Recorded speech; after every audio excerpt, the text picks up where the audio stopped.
fighting or in rain. When the hurdy-burdy's done, and the battle's lost and won. Oh, and that will be the air, the set of sun. Where the place? In the open field. Where we will meet with Macbeth. I come, Grandma. My torpedo calls. I'll be right there. Yes, foul and foul despair, hover through the fog in the filthy air.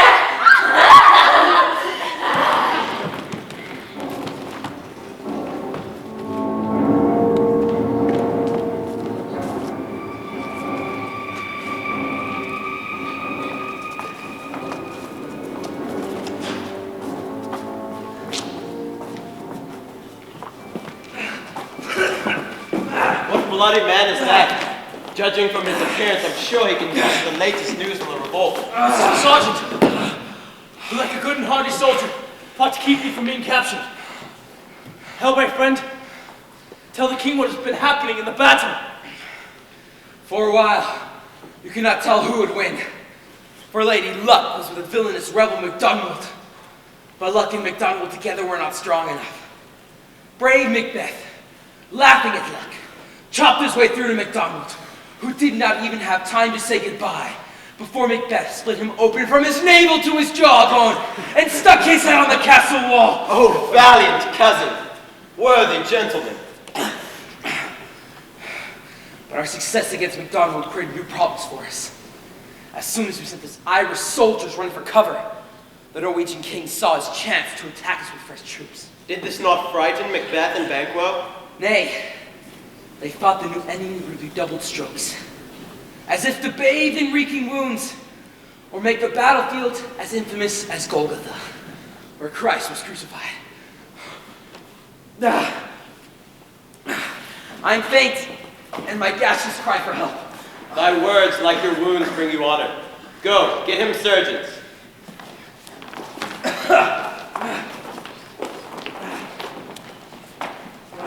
Who comes here?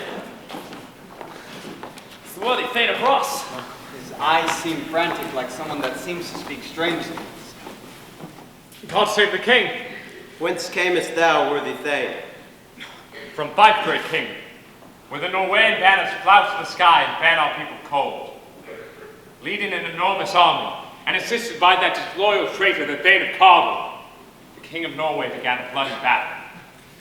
Macbeth met the Norwegian attacks shot for shot. Finally, he broke the enemy's spirits, and we were victorious. Great happiness. The Thane of Cawdor will never again betray me. Go, tell Macbeth that Cawdor's titles will be given to him. I'll see it done. What he hath lost, noble Macbeth hath won.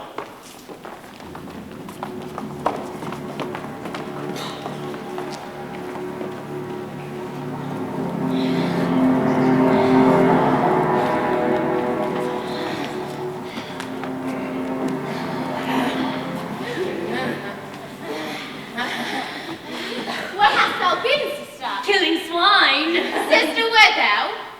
A sailor's wife had chestnuts on her lap, and munched and munched and munched.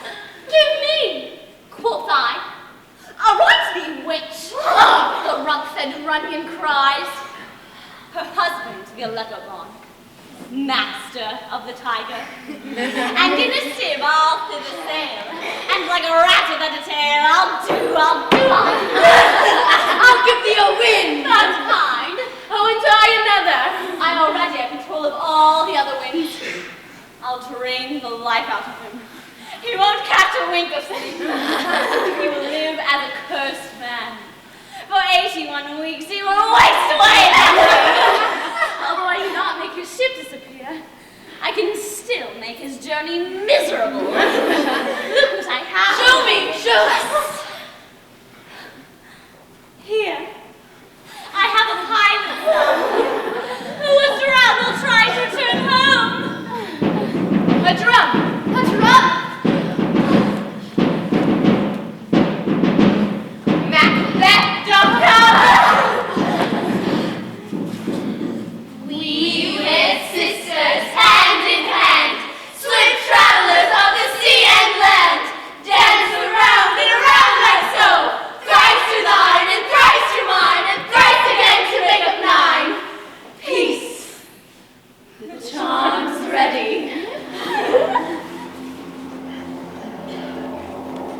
So foul and fair a day I have not seen.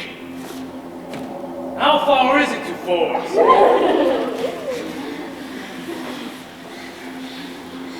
What are these so withered and so wild in their attire? They look not like inhabitants of the earth they enthrone it. If you answer questions. You seem to understand me. We each at once her chappy fingers laying upon her skinny lips. You should be women, yet your beards forbid me believing you really are. Speak if you can. What are you? All hail Macbeth. Hail to thee, Thane of Glamis. All hail Macbeth. Hail to thee, Thane of Cawdor. All hail Macbeth. Thou shalt be king hereafter.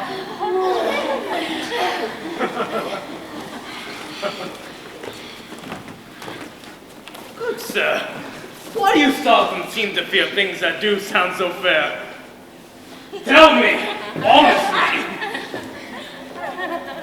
are you illusioned, or are you really what you seem to be? To me you speak not. If you could look into the future and say how things will turn, tell me. Speak then to me who neither begs nor fears your favors nor your hate. Hail, hail, lesser than Macbeth, and great, not so happy, yet much happier. Thou shalt get kings, though thou be none. So all hail Macbeth and Banquo. Banquo and Macbeth, all hail. Stay, you imperfect speakers. Tell me more. By sinless death I know I'm Thane of Glamis, but how of Cawdor? Thane of Cawdor lives, a prosperous gentleman. To be king stands not within the prospect of belief, no more than to be Cawdor. Say from whence you owe this strange intelligence, and why upon this blasted heath you stop our way with such prophetic greeting. Speak, I charge you. Hail, hail.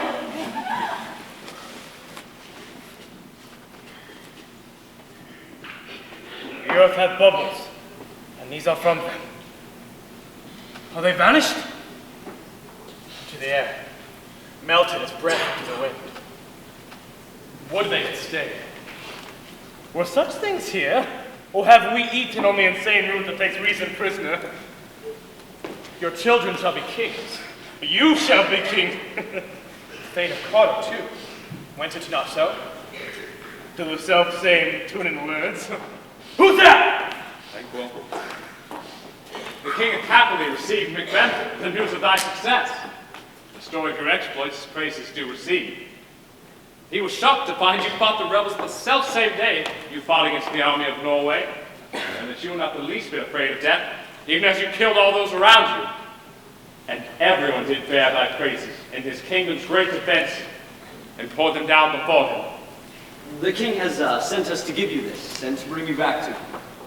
As he bade me, from him, called thee Thane of Cawdor. Hail, most worthy Thane, for it is thine. What? Can the devil speak true? The Thane of Cawdor lives. Why do you dress me in borrowed robes? The man who was the Thane of Cawdor is still alive, but has been sentenced to die. His treason, which he's been proven, and to which he's confessed, means he's finished. Glamis and Thane of Cawdor. Thanks for your pains. Do you not hope your children shall be kings? Those that gave me Cawdor hath promised them no less. The agents of evil often tell us part of the truth in order to lead us into our own destruction. They gain our trust by telling the truth of the little things. They'll betray us when it'll damage us the most. Cousins, a word I pray you.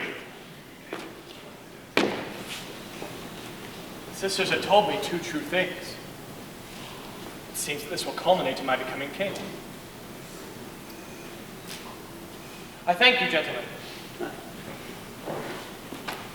This supernatural soliciting cannot be ill. It cannot be good. If it be ill, why does it give me earnest of success and truth? I am the Thane of Cawdor. If good, then why do I think on that bloody suggestion? The thought so horrifying, it makes my hair stand on end and my heart pound within my chest. Imprisoned fears are less than horrible imaginings. Nothing is but what is not. Look, Macbeth is wrapped. If chance will have me king, then chance may crown me without my violent act. Macbeth's titles are like new clothes. They do not fit until you break them in. Come what come may. Time and the hour runs through the roughest day. Worthy Macbeth, we wait upon your leisure. Give me your favor. My dull brain was wrought with things forgotten. Come, let us towards the king.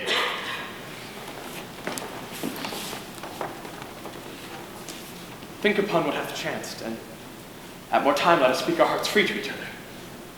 Very gladly. Till then, enough. Come, friends.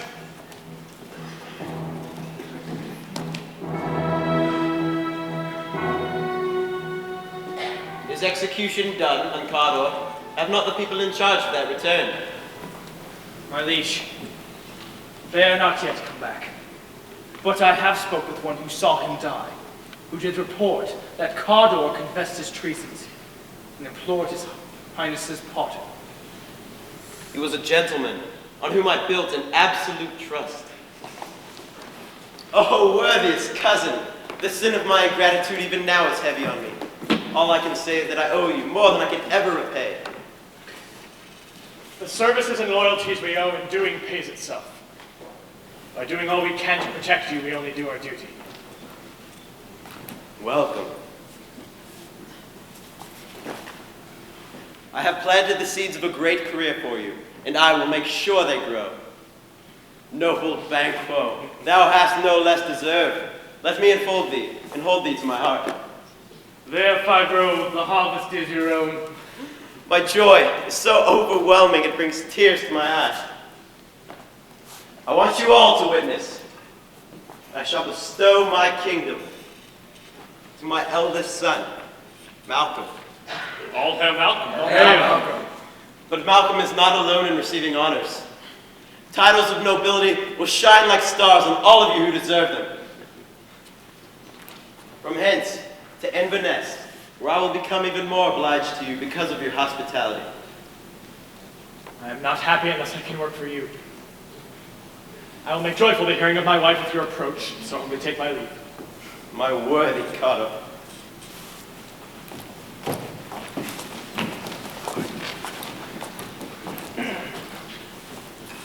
Malcolm, heir to the throne. That is a step on which I must fall, or else will leap, for in my way it lies. Stars, hide your fires. Let not light see my black and deep desires. Let the eye see not the hand, yet let that be the mortal act when it is done to see.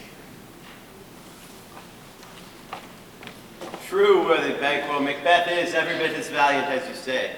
Let's after him. He has gone ahead to prepare our welcome. He is a man without equal.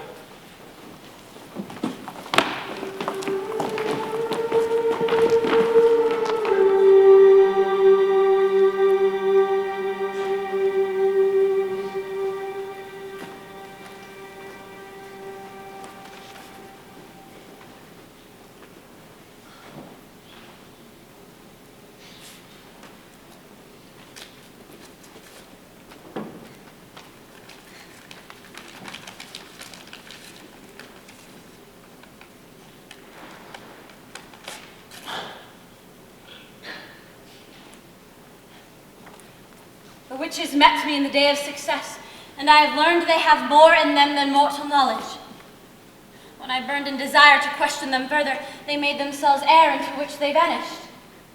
Whilst I stood spellbound, messengers from the king arrived and greeted me as the Thane of Cawdor, which is precisely how the Weird Sisters had saluted me before calling me the future king. I thought I should tell you this news, my dearest partner in greatness, so that you may rejoice about the news that is greatness and promise to us. Keep it secret. And farewell.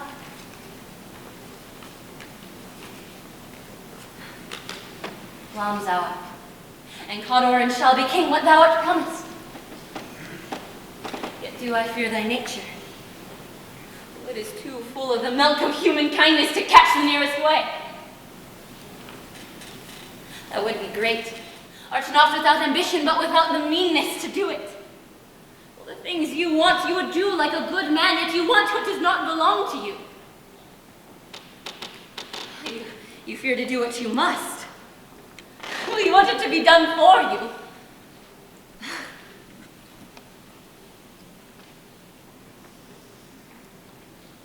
Hie thee hither, that I may pour my spirits in thine ear, and chastise with the valor of my tongue all that impedes thee from the golden crown. After all, both fate and witchcraft seem to crown you king.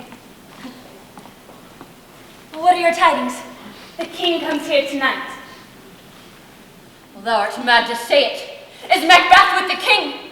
And would Macbeth not have told me in advance so that I may prepare? So please you, it is true. Macbeth is coming. He sent a messenger ahead of him who arrived here so out of breath that he could barely speak his message. Well, go get him tending.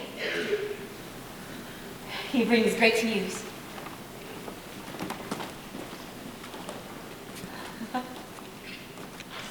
Well, the Raven himself is horse who croaks the fatal entrance of Duncan upon my battlements.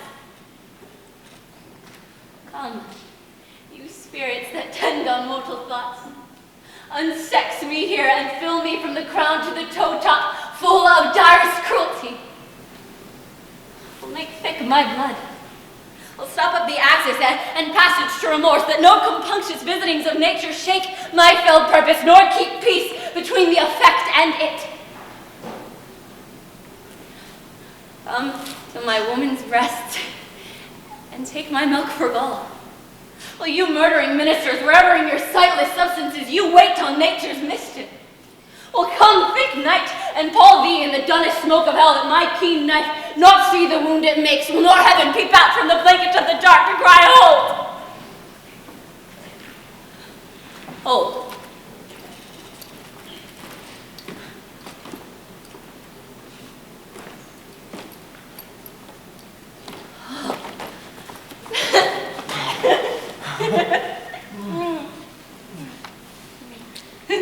Oh, great Glom, worthy Cawdor, greater than both by the all-hail hereafter. Oh, well, thy letters have transported me beyond this ignorant present, and now I feel the future in the instant. My dearest love, Duncan comes here tonight.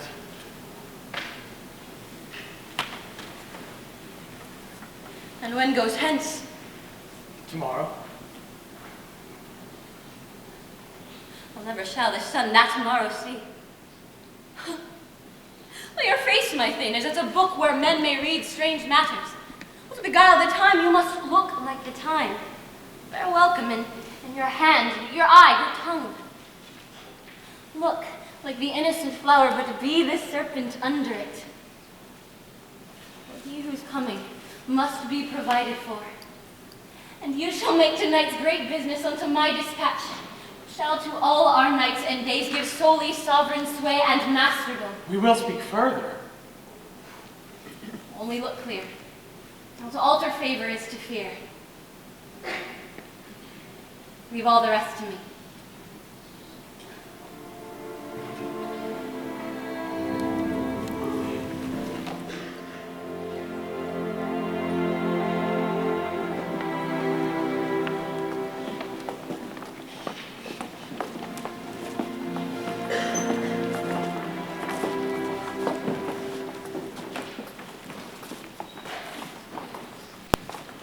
This castle is in a pleasant place.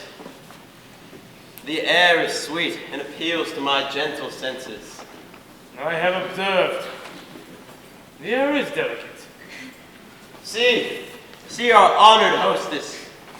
Well, all our service, twice done and then done double, poor and single business to contend against those honors, deep and broad, wherewith your majesty doth load our house.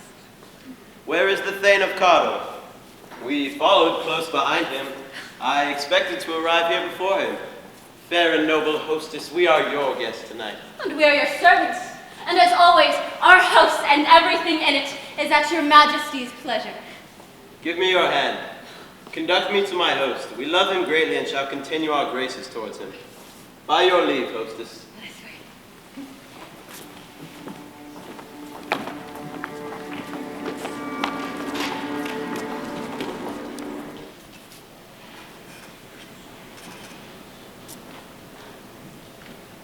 If 'twere done when 'tis done, 'twere well it were done quickly. If the assassination could trammel up the consequence and catch with his surcease, success.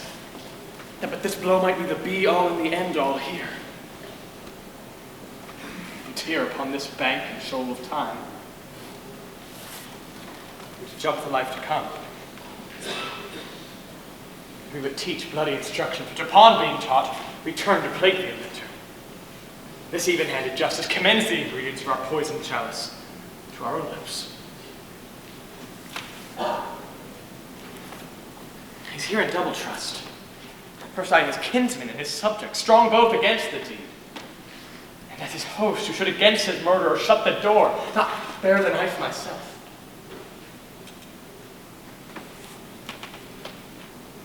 Besides, this Duncan hath borne his faculties so meek, hath been so clear in his great office that his virtues should plead like angels, trumpet-tongued against the deep damnation of his taking off. And pity, like a naked newborn babe striding the blast, or heaven's cherubim horsed upon the sightless couriers of the air shall blow the horrid deed in every eye, that tears may drown the wind.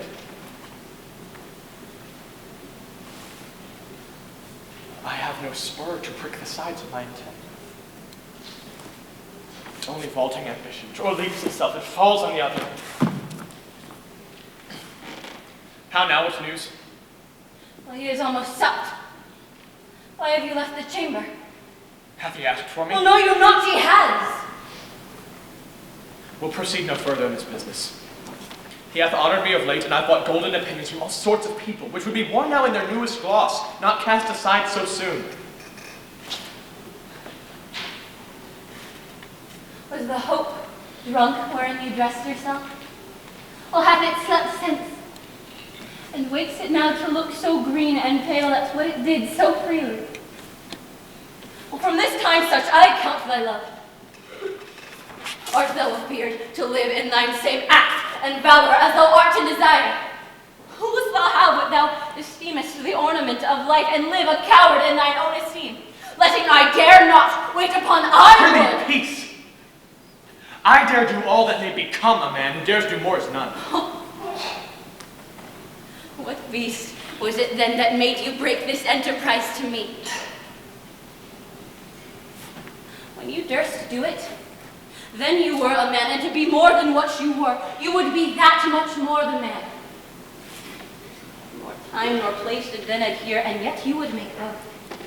They have made themselves, and that their fitness now does unmake you. Well, I have given suck, and known how tender 'tis to love the babe that knocks me. And I would, while it were smiling in my face, have plucked my nipple from its boneless gums and dashed the brains out had I so sworn as you have done to this. If we should fail... We fail? But screw your courage to the sticking place, and we'll not fail.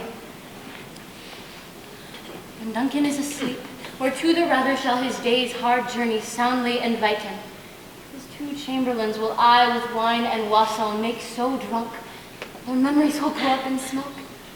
And when they do, what cannot you and I perform upon the unguarded Duncan? What not put upon his spongy officers who shall bear the guilt of our great quell?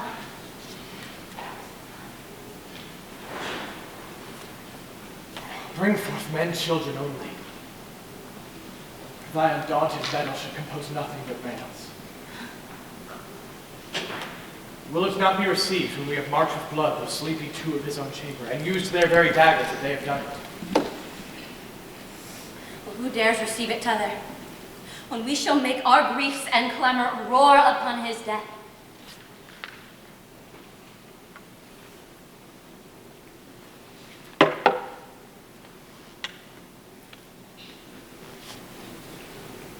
And sound. bend up each corporal agent to this terrible feat.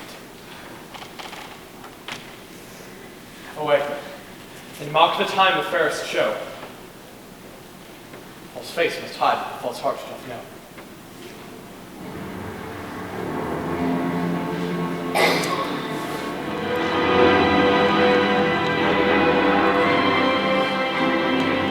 How goes the night, my boy?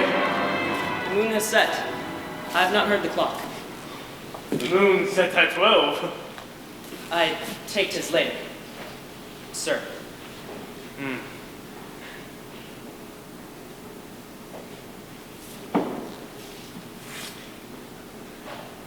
Here, take my sword.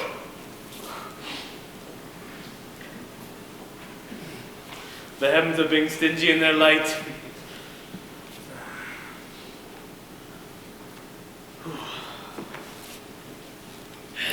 I am so tired yet I cannot sleep. Merciful powers, please keep away these nightmares that plague me when I rest. Tell me, sir, where be my soldiers? Who goes out? A friend. Not yet at rest? The king's abed. It's an unusual pleasure, giving many gifts to your household and servants. This diamond is a gift from him to your wife for her boundless hospitalities. Being unprepared, we were not able to entertain him as well as we would have liked. All's well.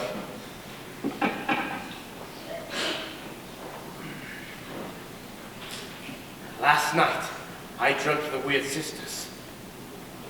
To you, they had showed some truth. I think not of them.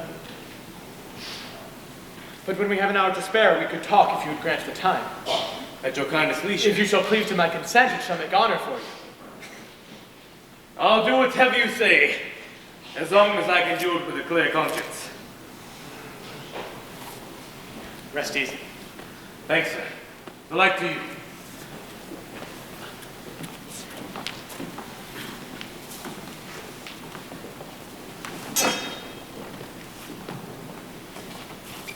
Go. Bid thy mistress when my drink is ready, she strike upon the bell.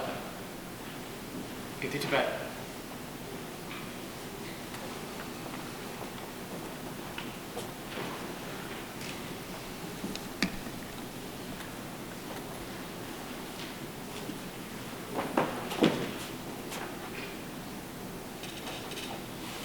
Is this a dagger which I see before me? The handle toward my hand. Come, let me clutch thee. I have thee not, yet I see thee still. Art thou not facial vision sensible to feeling as to sight? Or art thou but a dagger of the mind? A false creation proceeding from the heat of present brain.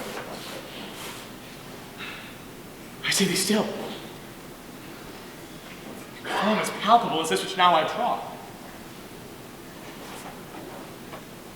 Thou marshalest me the way which I was going. Such an instrument was I to use. Mine eyes are made the fools of the other senses, or else worth all the rest. I see thee yet. Down thy blade in gutted gouts of blood, which was not so before. There's no such thing. It is the bloody business which informs thus to mine eyes.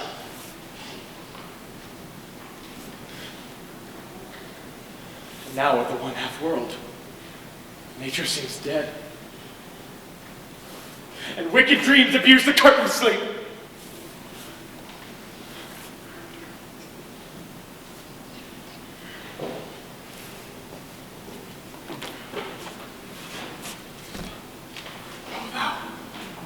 Sure and firm set earth, hear not my steps, which way they walk, for fear thy very stones may prate of my whereabouts, and take the present horror from the time which now sits with me.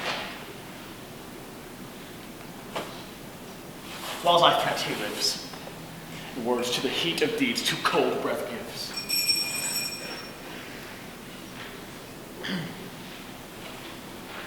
I go, 'tis done. The bell invites me. Hear it not, Duncan, for it is a knell which summons thee to heaven. Or to hell.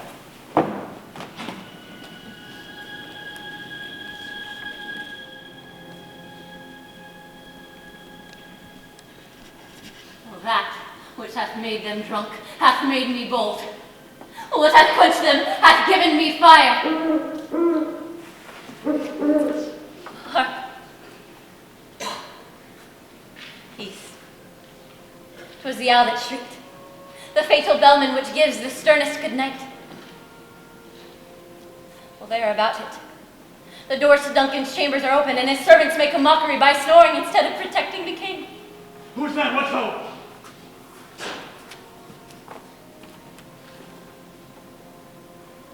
Alack, I'm afraid they have awakened and 'tis not done. Listen. I put the servants' daggers there where Macbeth would find them. He couldn't miss them. Had he not resembled my father as he slept, I'd have done it. My husband. I've done the deed. Didst thou not hear a noise? Well, I heard the owl scream and the crickets cry. Well, did not you speak? When? Now? As I descended? Aye. Hark. Who lies in the second chamber? Donalbain. This is a sorry sight. Well, 'tis a foolish thought to say a sorry sight. There was one did laugh in his sleep, and one cried murder. They did wake each other, but they said their prayers and went back to sleep. Well, Malcolm and Donalbain are asleep in the same room. One cried, God bless us, and amen the other. As if they had seen my bloody hands. And standing there listening to them, I could not say amen when they did say God bless us. Do not think about it so But much. why could I not say amen? I who most needed God's blessing, and amen stuck in my throat. These deeds must not be thought about. They will make us mad. Methought I heard a voice cry, sleep no more. Macbeth doth murder sleep. Sleep the death of each day's life, which relieves the weary and heals hurt minds. What do you mean? And still it cried, sleep no more to all the house. Glamis hath murdered sleep, and therefore Cawdor shall sleep no more. Macbeth shall sleep no more. Why, worthy thane, you do unbend your noble strength to think so brain-sickly of things. Well, go, get some water and wash this filthy witness from your hand. Why have you brought the dagger from the place? Well, go carry it and smear the sleepy groom with blood.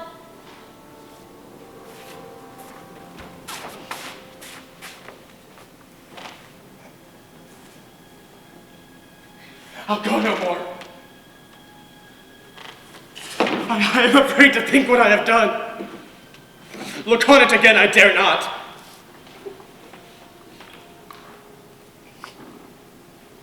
Coward! Well, give me the dagger. The sleeping and the dead are but as pictures. If Duncan bleeds, I'll paint his servants' faces with his blood. We must make it seem like they are guilty.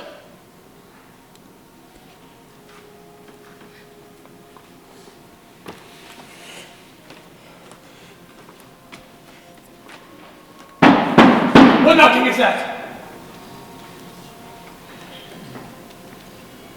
What is happening to me that I'm frightened by every noise?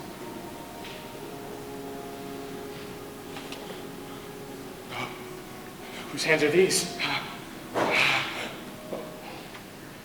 They pluck out mine eyes.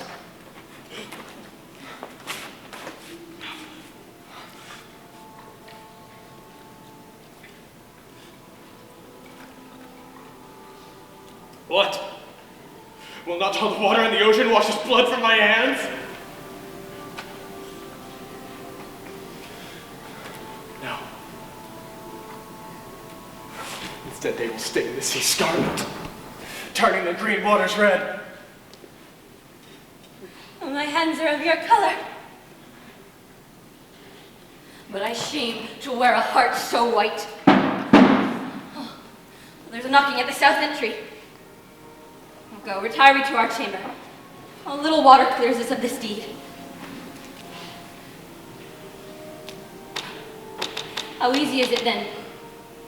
Your constancy hath left you unattended.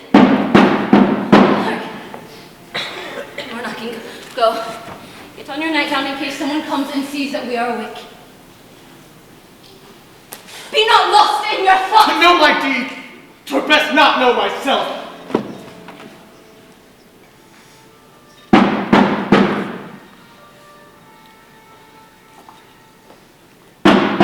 Wake Duncan with thy knocking! I would thou couldst.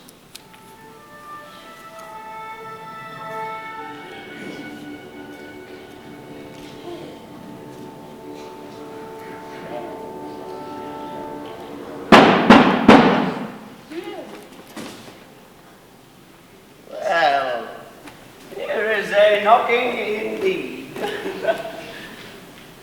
If a man were the porter of hell, well, you would have to turn the key a lot.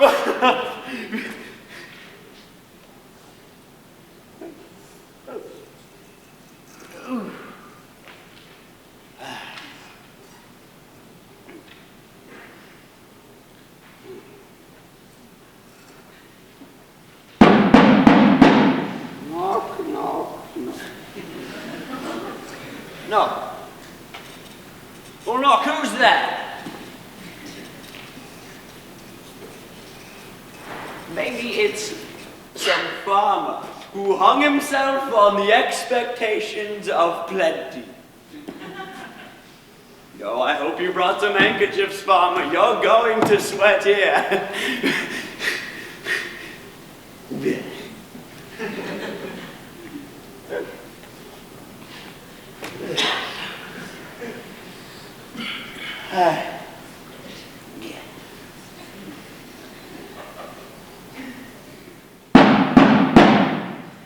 Well, knock who's there in the other devil's name?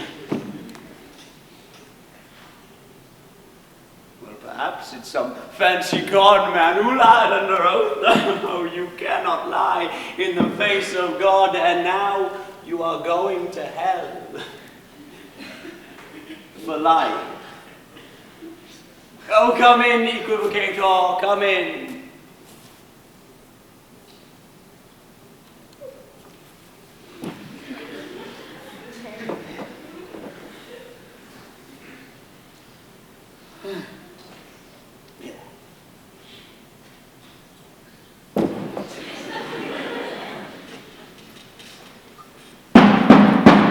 Oh, knock, who's there?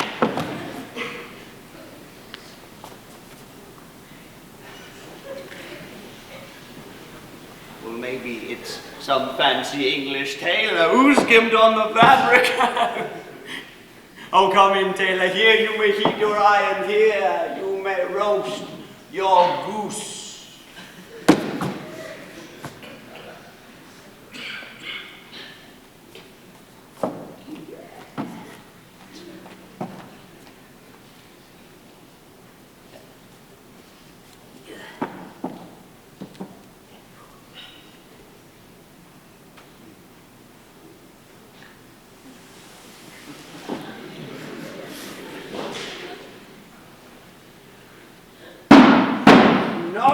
What are you? But this place is too cold for hell. I'll double porter no further. I had thought to let in some of all professions that do go to the primrose way of the everlasting bonfire. Anon, anon, I pray you remember the porter. Remember the porter. Yes.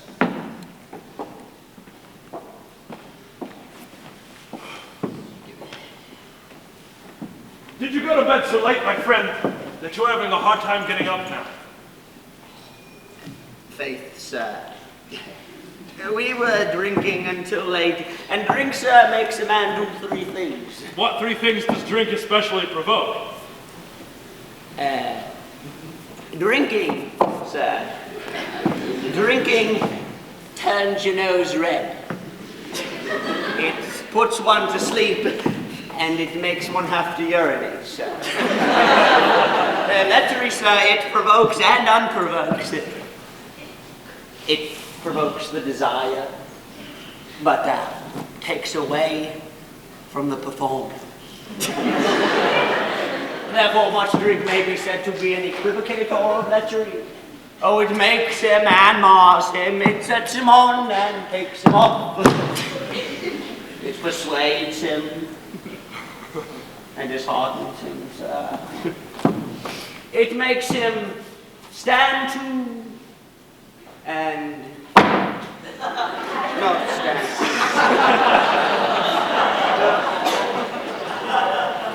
In conclusion, it makes you dream about erotic things, but then leaves you asleep and needing to pee.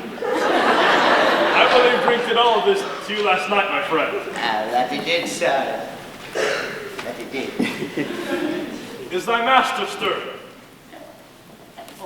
Our knocking has awakened. Here he is. Good morrow, noble sir. Good morrow, Buff. Is the king stirring, worthy thing?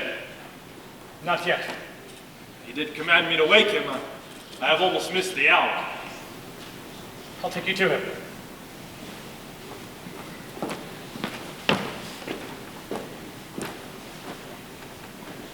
This is the way. I'll wake him, for that is my duty. Is the king leaving today? He is. The night has been unruly. Lamentings heard in the air and strange screams of death. The owl made noise all night. Some say that the earth was feverish and did shake. It was a rough night. Oh, horror! Horror! Horror! 'Tis beyond belief! What is the matter? Oh, sacrilegious murder hath broke open the Lord's anointed temple and stole thence the life of the building. The king is killed! Me to his majesty! Do not bid me speak. See and speak yourselves. Awake! Awake! Ring the alarm bell. Awake, Malcolm, Donalbain, Banquo, awake! Ring the bell. Awake, Ross, awake! Awake! Awake! Awake! What's the business that such a hideous trumpet calls to parley the sleepers of the house? Well, speak! Well, speak! 'Tis not for you to hear, my lady. Banquo, Banquo. Our royal master is murdered. What? What's in our house? Say 'tis not so. Had I but died an hour before this event, I could say I lived a blessed life. From this moment on, there's nothing to live for. What is amiss? You are. Do not know it. Your royal father's murdered.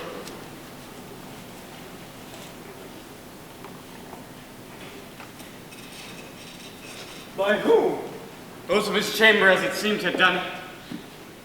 Their hands and face were bashed with blood, and so were their daggers, which unwiped we bound upon their pillows. They stared at us in confusion. No one's life should have been entrusted to them. I do repent me of my fury. I did kill them. Why did you do so? Who could refrain? That had a heart to love, and in that heart, courage to make his love known. Let me hands up! Look to the lady. Why do we hold our tongues? What should be spoken here? Let us away.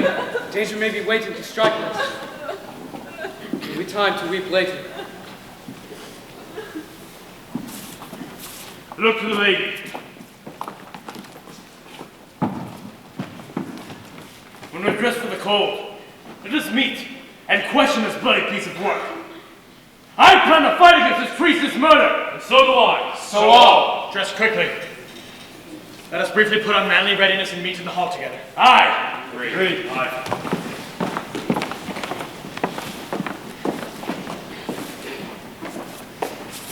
What will you do? Let's not consort with them. It is easy for a lie to show an unfelt sorrow. I'll to England. To Ireland I. Our closest may be the ones most likely to murder us. There's good reason to escape. And there's no mercy to be found.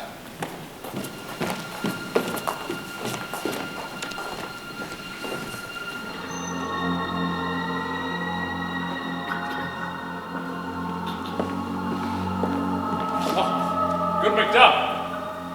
How goes the world now, sir? Why, see you not? Well, is it known who did this bloody deed? The servants that Macbeth hath slain. It's too bad he killed them. What good would it have done those men that killed Duncan? They were paid to betray their master.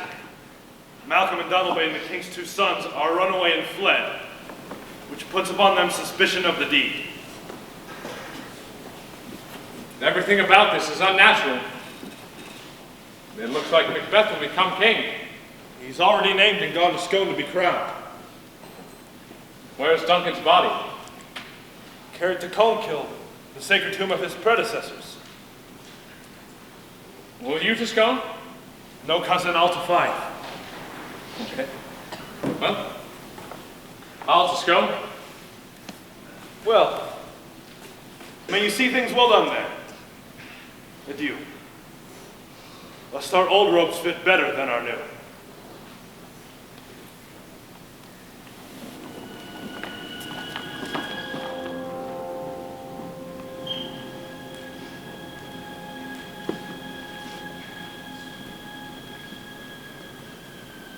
Thou hast it now.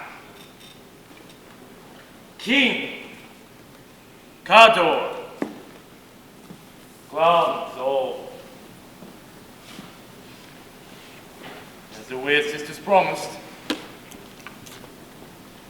And I fear thou played most foul.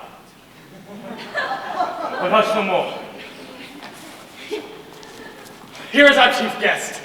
Well, had he been forgotten, it had been a gap in our great feast, and a thing unbecoming. Sir, tonight we hold a solemn supper, and I request your presence. But your highness command me. It is my duty to do it. Ride ye this afternoon. I make a lord. Fail not our feast. My lord, I will not.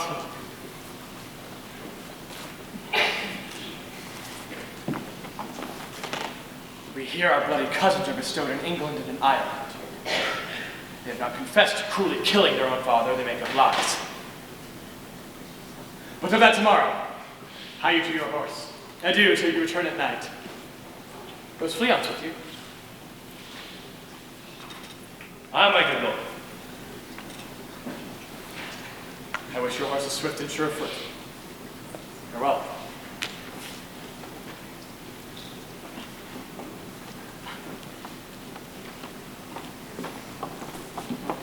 Let every man be master of his time till 7 at night. To make society this sweet and welcome, we will keep ourselves alone till supper time. Till then, God be with you. God bless.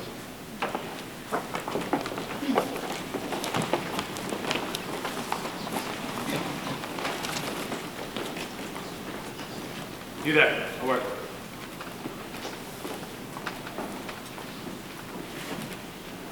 Are there men waiting outside for me? They are, my lord, without the palace gate. Bring them before us.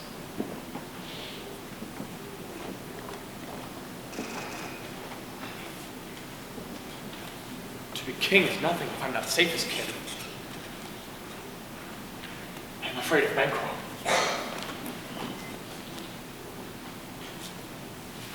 There is something noble about him that makes me fear him. He will take risks and his mind never stops. He has the wisdom to act bravely, but also safely. I fear no man but him. He chid the sisters, and first they put the name of king upon me and made them speak to him. They hailed him father to a line of kings. They give me crown and scepter I cannot pass on, no son of mine succeeding. If it be so, for Banquo is it true have I filed my mind. For them, the gracious Duncan have I slain. Banquo's sons, kings. Rather than see that, I will fight to the death. Who's there?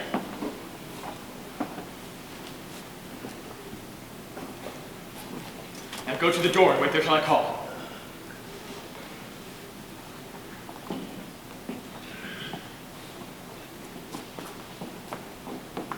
Was it not yesterday we spoke together? It was. So please, your highness. Well then, have you considered what I said? Know that it was Banquo who made your lives hell for so long, which you believed to be our innocent self. I showed you the proof and the things that were used against you. You made it known to us. And do you find your patience so predominant in your nature that you can let this go? We are men, my liege. I will tell you a plan that will rid you of your enemy and bring you closer to me. As long as Banquo lives, I am sick. I will be well when he is dead. I am one, my liege, and the vile blows and the buffets of this world have angered so deeply that I am reckless in what I do to spite this world. And I another so weary, I would set my life upon any chance to mend it, or be rid of it. Both of you know Banquo was your enemy. True, my lord. So is he mine. No, I could, with barefaced power, sweep him from my sight. I must not, for certain friends that are both his and mine. And thus it is I require your assistance. We shall, my lord, perform whatever you command. Your spirits shine through you. It must be done tonight, away from the castle. His son Fleance, who goes with him, whose absence is no less important to me than his father's, must embrace the fate of that dark hour. Resolve yourselves. I'll come for you anon. We are resolved, my lord. I'll call for you soon. Bide within.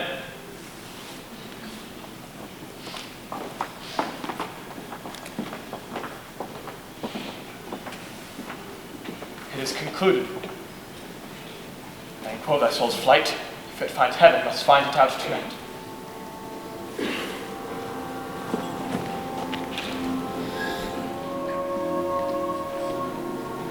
Has Banquo gone from court? Aye, ma'am, but returns again tonight.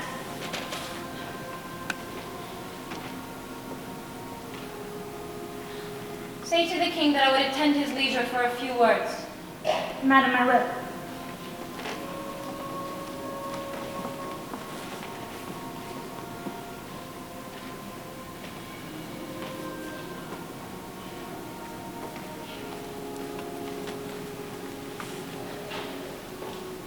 Well, not is had. All is spent. For our desire has been gotten without content.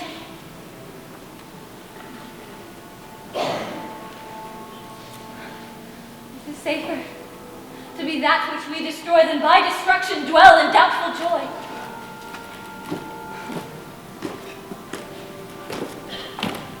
My husband,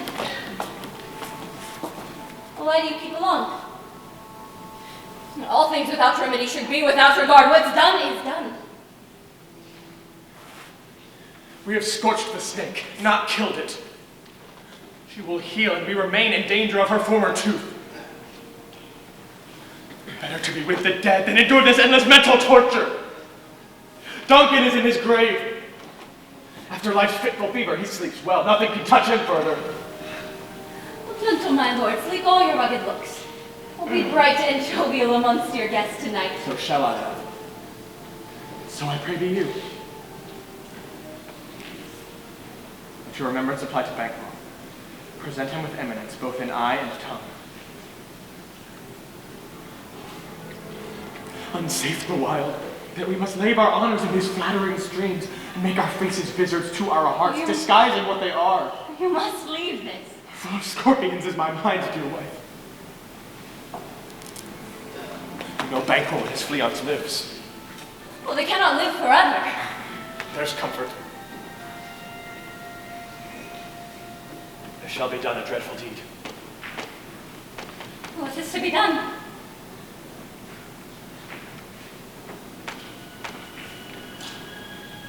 The innocent of the knowledge. Things bad begun make strong themselves by ill. So pray thee go with me.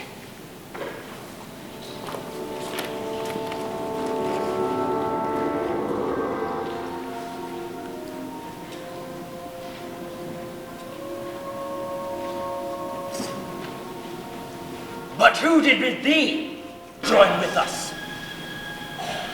Macbeth. We can trust Macbeth. Well, stand with us for now. Banquo is almost here. Listen. I hear horses. Give us a light there. Ho! It is he. The rest are already in the court. It must be a mile from here to the palace gates yet. Banquo walks from here to the palace. Light! Light! It is he. Stand to it.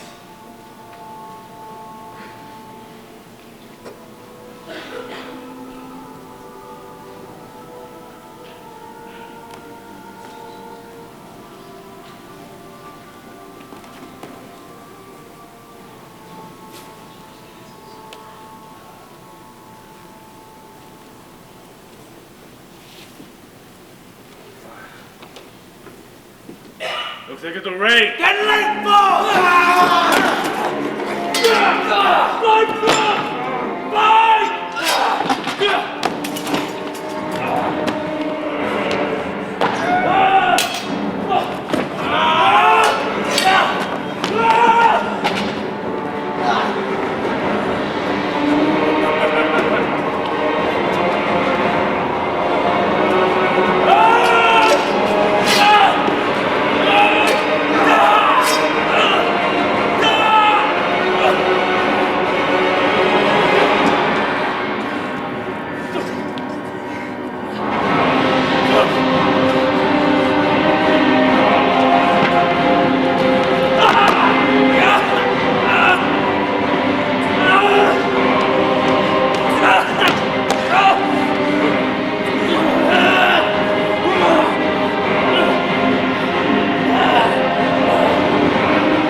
Not the best thing to do.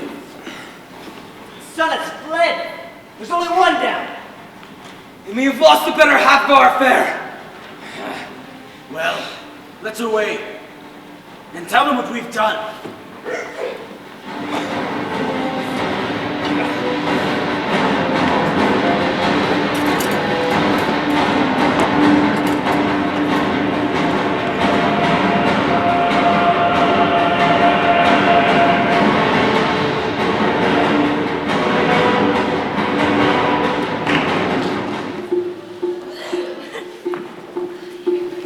You know your own degrees. Sit down. The first and last, a hearty welcome. Thanks to your majesty. Thank you, sir. I will walk around, mingle with all of you, and play the humble host. My wife will remain in her royal chair, but at the appropriate time, I'll have her welcome you all. Oh, pronounce it for me, sir, to all our friends. For my heart speaks they are welcome. And they respond to you with their hearts as well. Look, the table's even on both sides. I'll sit here in the middle.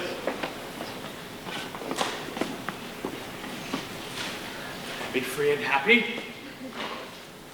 Soon we will toast around the table. There's blood on your face. 'Tis Banquo's then. It's better thee without than he within. Did you finish him? Aye, my lord. His throat is cut. That I did for him. Thou art the best of the cutthroats. Yet he's good that did the like for Fleance. If thou didst it. Most royal sir, Fleance escaped. Then comes my fit again!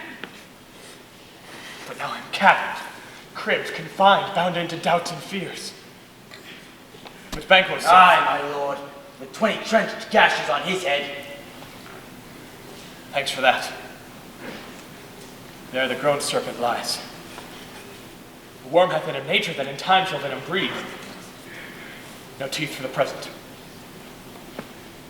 Get thee gone!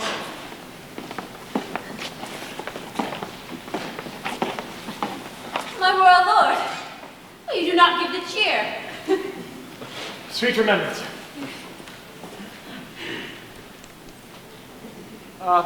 Here's to good appetites and good health.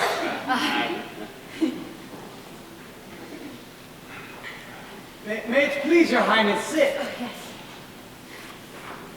We would have all the nobility in Scotland gathered around one table. If only Banquo were here. I hope it turns out he is late out of rudeness, not out of misfortune. Please it, your highness, to grace us with your royal company. The table's full. Here is the place reserved, my lord. Where? Here, my good lord. What is it that moves your highness? Which of you have done this? What, my good lord? Thou canst not say I did it. Never shake that gourd box at me! The gentleman rise. His highness is not well. Oh, please, sit. Worthy friends, my lord is often thus and hath been from his youth. Oh, pray you, keep seat. Upon a thought he will again be well. As much you note him, you will offend him and extend his passion. Oh, feed. Regard him not. Are you a man? Aye! Then a bold one, too. That dare look upon that which might appall the devil. Oh, this is nonsense. This is just another one of those hallucinations you get when you're frightened. Well, this is just like the dagger you said was leading you toward Duncan. These outbursts of yours do not even look like real fear. You're like a woman telling a frightening story. Shame itself. Why do you make such faces? When all is done, you look but on a stool. Prithee, see there! Look! Lo, behold! How say you? If the dead are going to return from their graves, there's no point in burying people. What, hath your foolishness paralyzed you completely?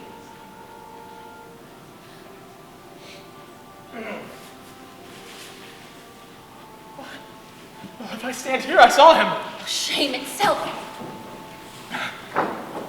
Blood hath been shed ere now.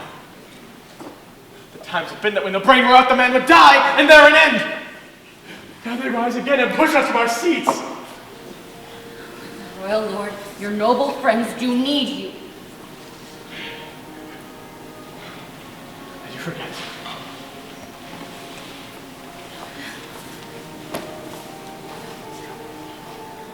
Be not alarmed on my account. I have a strange infirmity that's nothing to those that know me. Oh, tis true. Come, love and health to all. Give me some wine.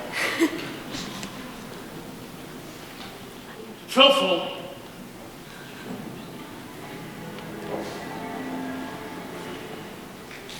I drink to the general joy of the whole table. Oh, yes, to joy. And to our friend Banquo, whom we miss. Would he were here. Right. To all in him we thirst, and all to all. All told. Our duties and the pledge. Aye.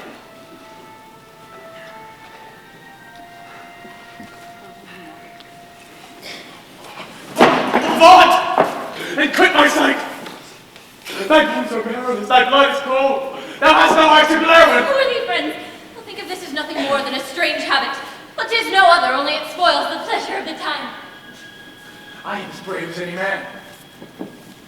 Come at me! In the form of a bear, or tiger, or rhinoceros, I'll never tremble! Unlitigated, dare me with thy sword! Take any form but that! If I tremble then, you may call me unmanly, but get out of here! Get out, you horrible ghost! You hallucination! Get out! Get out!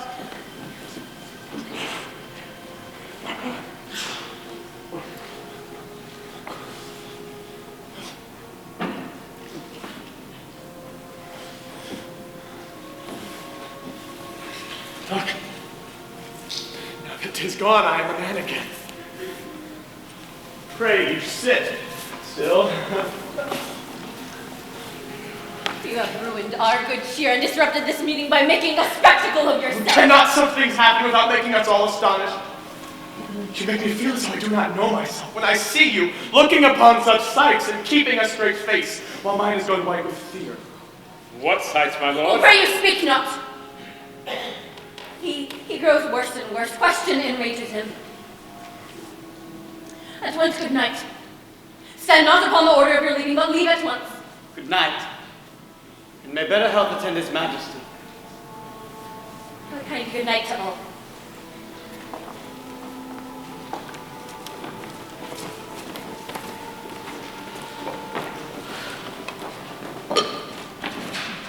Right.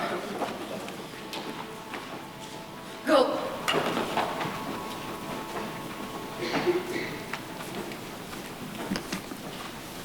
It will have blood, they say.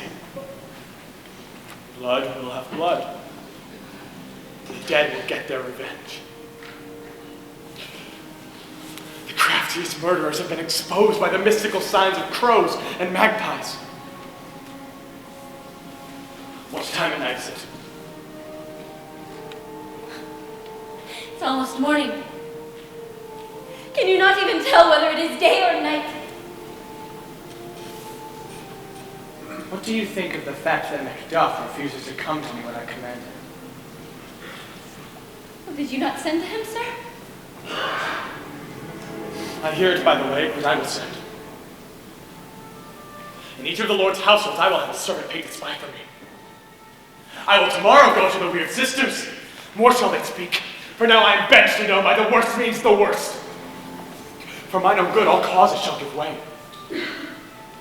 Why, I am steeped so far in blood that, were I to quit now, it would be as easy to continue killing as to return to good. Strange things I have in my head, which will to hand, that must be acted ere they may be scanned. You lack sleep. Come, go to sleep. My strange delusions are just the result of inexperience. We are yet but young in dirty deeds.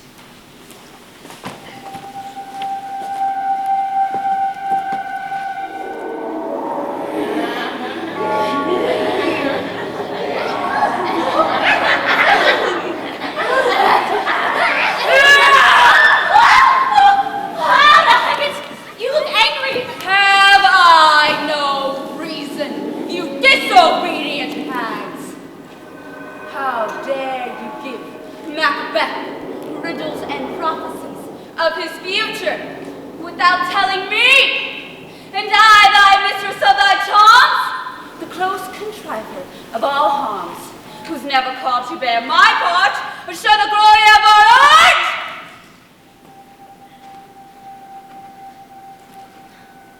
And which is worse? All that you have done hath been for a wayward son, spiteful and wrathful, who as others do, loves his own ends, and not you! But make amends now. Get you gone, and in the pit of Acheron, meet me in the morning. Macbeth will go there to learn his destiny. Bring your cauldrons, your spells, and your charms. I am for the air. This night I'll spin into a dismal and fatal end. Great business must be wrought ere noon.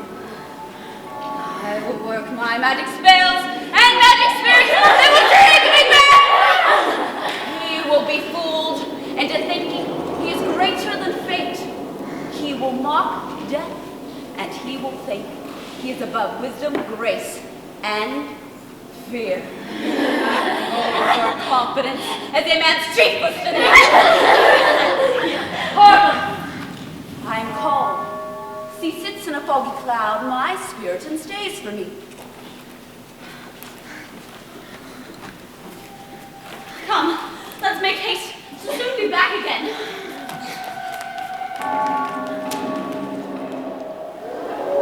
My former speeches have but hitched those.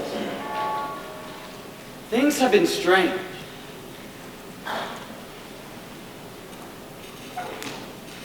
The gracious Duncan was pitied by Macbeth after he was dead. And the right valiant Banquo walked too late, for whom you may say, if it please you, Fleance killed. For Fleance fled. Men must not walk too late. And who can forget the thought how monstrous it was for Malcolm and for Donalbain to kill their gracious father? How it did grieve Macbeth. Did he not kill in pious rage the two servants who are asleep in slaves of drink? Was it not nobly done? Would have angered anyone to hear the men deny it.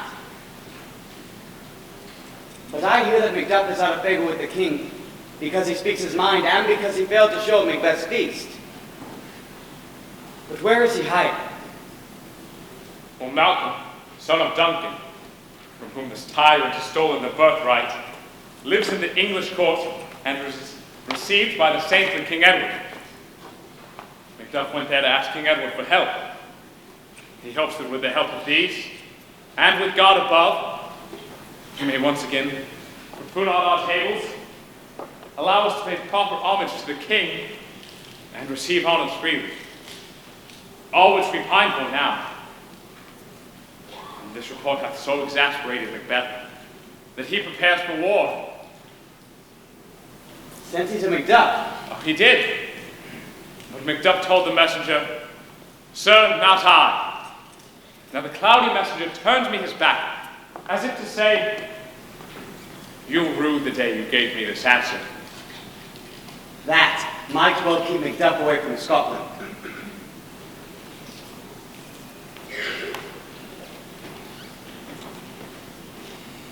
Some holy angel should give Macduff a message. He should return quickly to free our country, which is suffering under a tyrant. Well, I'll send my prayers with him.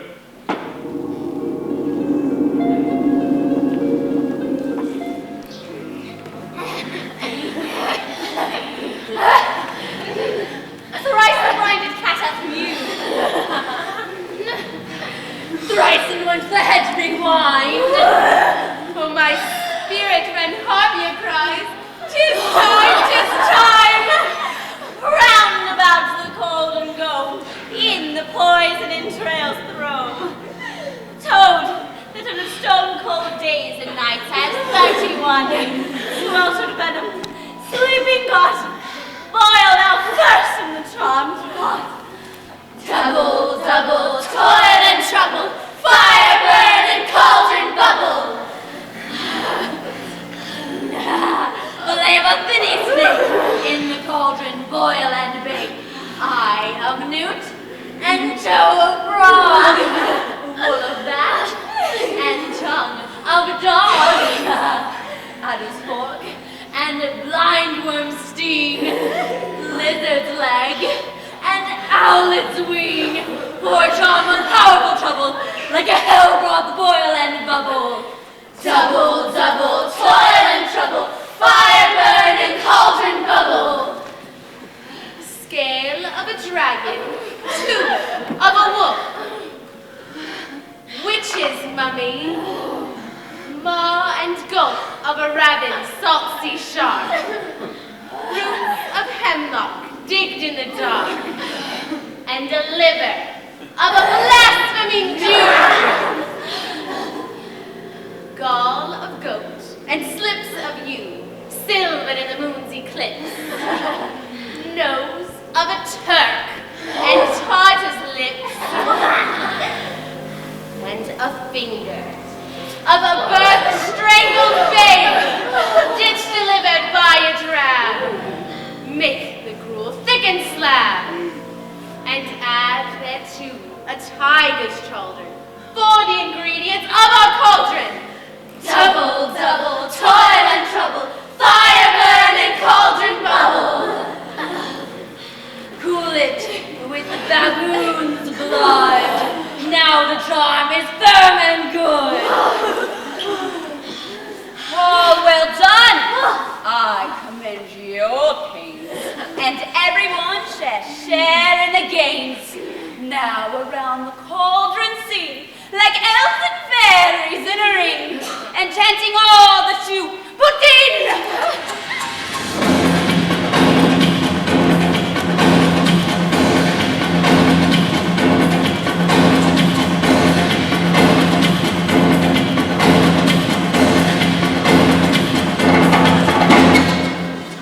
By the pricking of my thumbs, something wicked this way. Open locks, whoever knocks. How now, you secret black and midnight hags? What is it you do? A deed without a name. Conjure you by that which you profess. However you came to know it, answer me. Answer me to what I ask you. Speak. Demand. We'll answer. Say if thou wouldst rather hear from our mouths, or from our masters. Call them. Let me see him.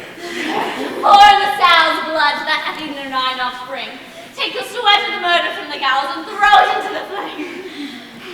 Come high or low, thyself in office deftly show.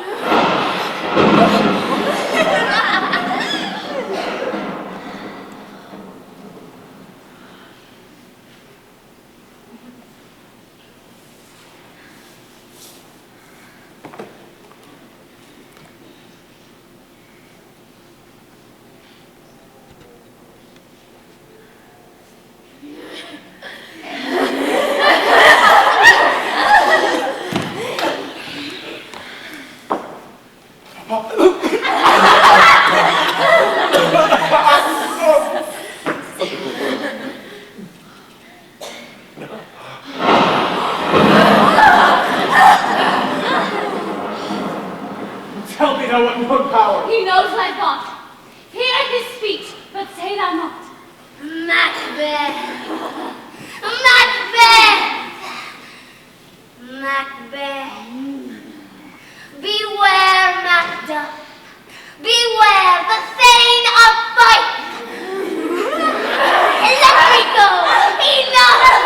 Declare thou art not to fuss and thanks. Thou hast heart my fears aright. But one word He more will I not pray. be commanded. Here's another, more potent than the first. Macbeth! Macbeth! Macbeth! After years I would hear thee. Be bloody, be bold, and resolute. Laughter scorns the power of men, for none of women born shall ever harm Macbeth. And then, Macduff, what need I fear of thee? And yet I'll make assurance double sure and take a bond of fate. Thou shalt not live. But I may tell pale-hearted fear it lies and sleep in spite of thunder.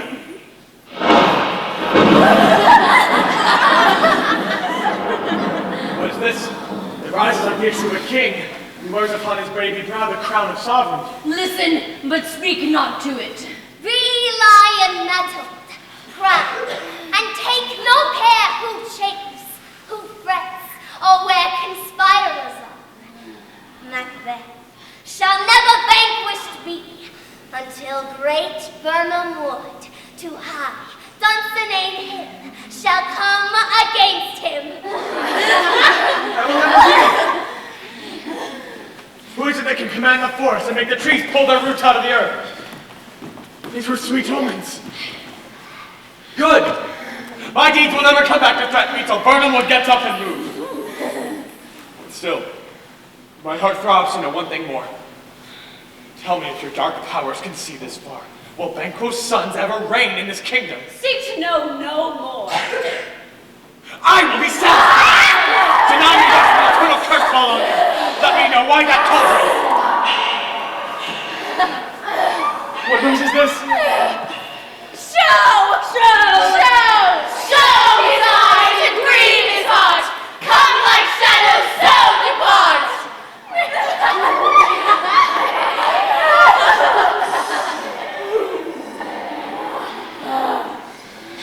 Thou art too like the issue of Banquo. Down, and condescend mine eyeballs. Another gold-bound brow is like the first. The third. Filthy hands! Why do you show me this? The fourth. Oh, star-toppers. What? Will the lines touch out to the crack of doom? Another. A seventh. I'll see no more.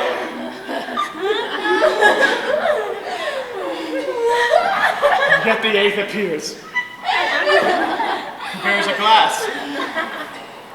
It shows me the image of many more. And some bear twofold balls and treble scepters carry. Oh! Oh, horrible sight! Now I see 'tis true. The blood bulging Banquo smiles upon me. And torched it and for his.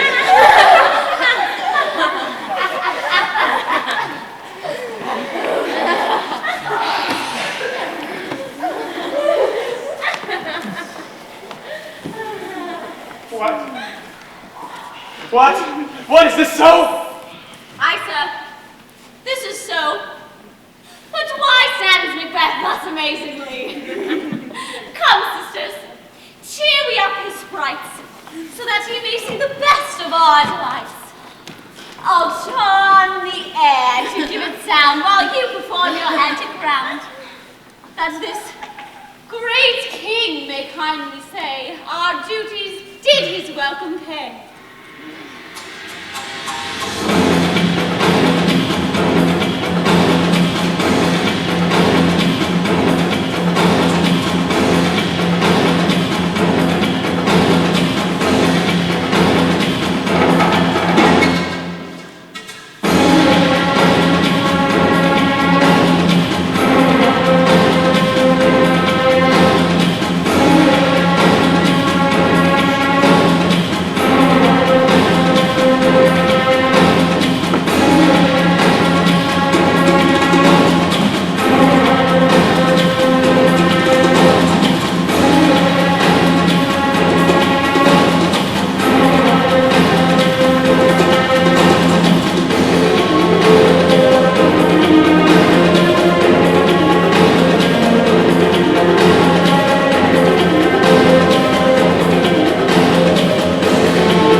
Let this pernicious hour send I accursed in the calendar.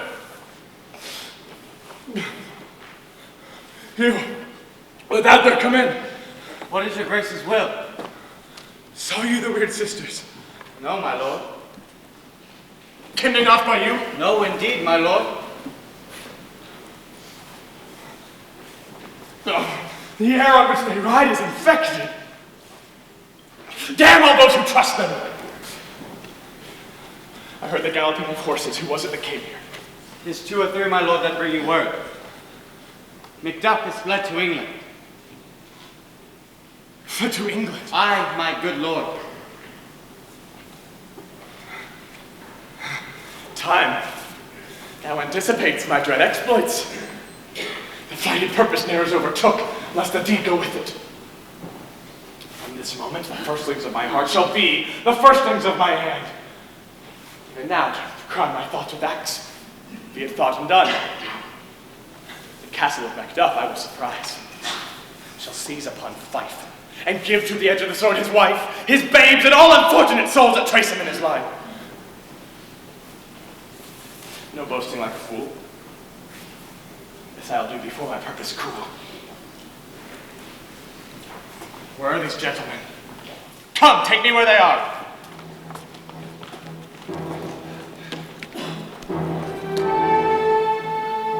What had he done to make him fly the land? You must have patience, madam. He had none. His flight was madness. When our actions do not, our fears do make us traitors. Well, you know not whether it was his wisdom or his beard.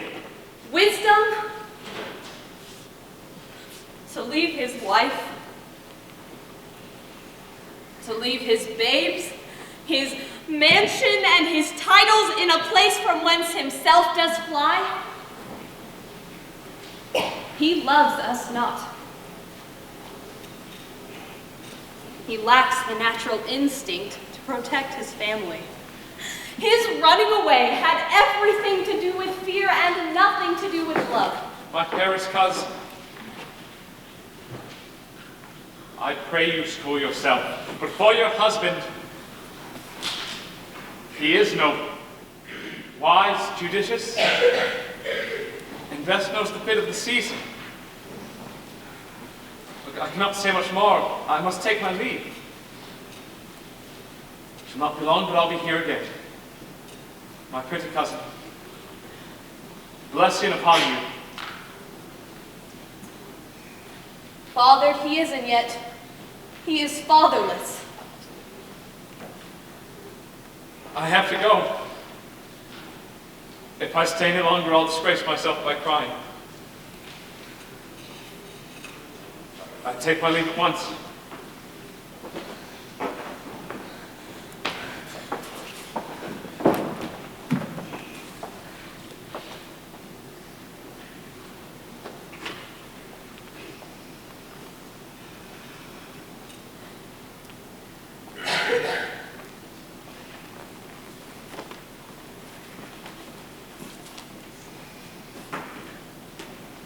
Young man,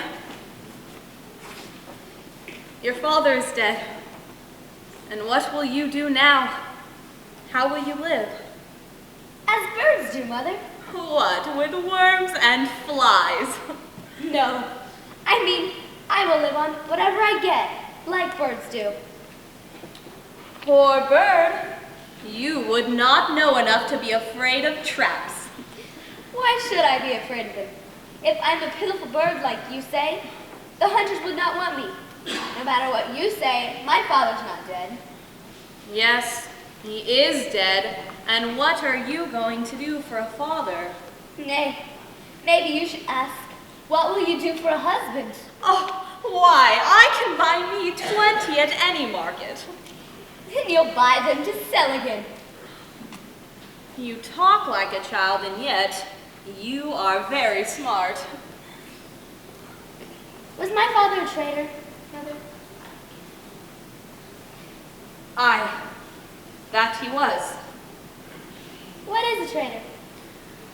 Someone who makes a promise and breaks it.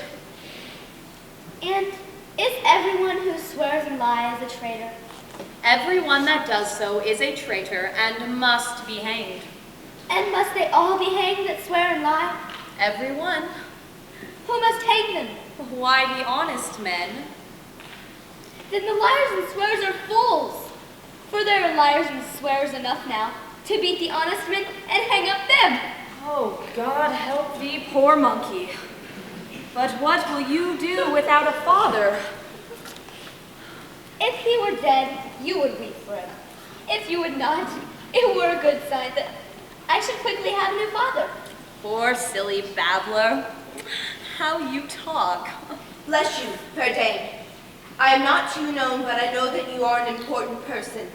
I am afraid some danger does approach you. If you will take a humble woman's advice, be not found with your little ones. To frighten you thus, methinks I am too savage. It would be far worse for me to let you come to harm, and harm is getting close. Heaven preserve you, I dare abide no longer.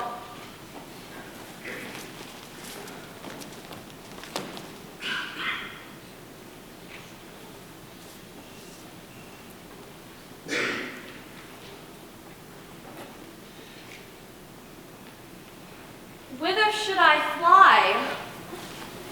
I have done no harm.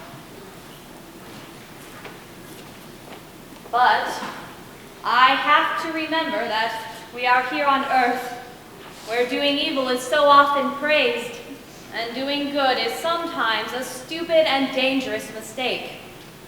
So then, why should I offer this womanish defense that I'm innocent? My lady.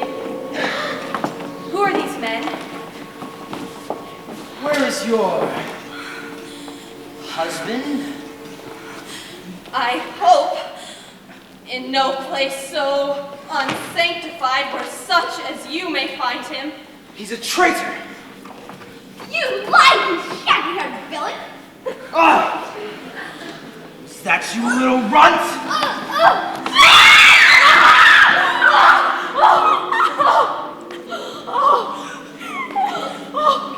He killed me, mother. Run away. I pray you.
Desolate shade, and there weep.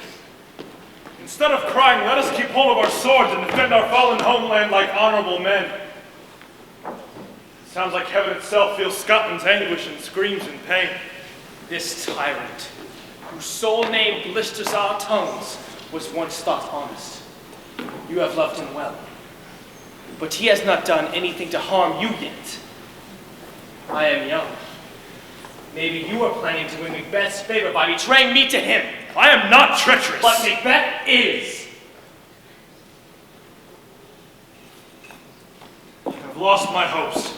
Maybe you've lost your hopes about me, or I've found my doubts about you.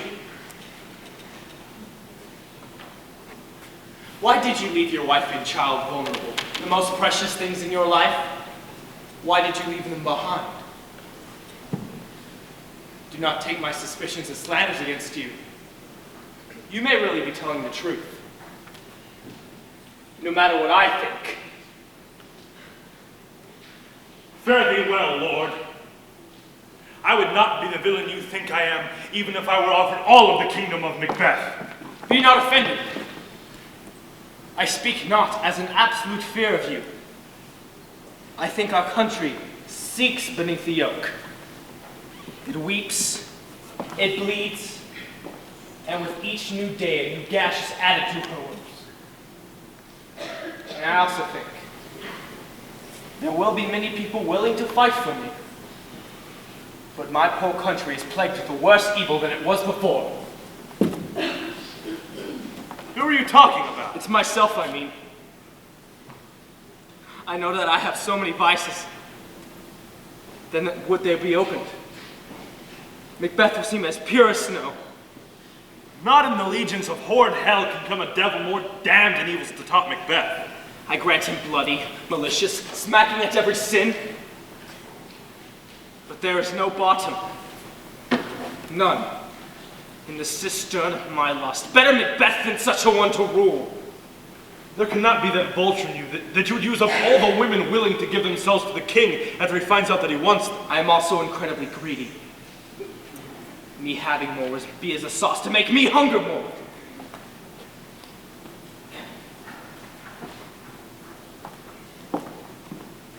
Oh, Scotland. Scotland. If such a one be fit to govern, speak. I am as I have spoken. Fit to govern. You're not fit to live! Your royal father was the most sainted king! The queen that bore thee more often upon her knees than on her feet died every day she lived! Fare thee well, lord. These evils thou repeats upon thyself have banished me from Scotland. Oh, my heart thou opens here. Macduff, this noble passion which has proved your integrity has removed my doubts about you. Devilish Macbeth, who sought to win me into his power, but God above deal between thee and me. I will let myself be guided by you. And I take back my confession. I take back all the bad things I said about myself. I am yet unknown to women. I have never told a lie. Scarcely coveted what was mine own. I have never broken a promise. I love truth as much as I love life. My first false speaking was this upon myself. All I am is thine and my poor country's to command. But now that we're together, the chances of our success be as great as the justice of our cause.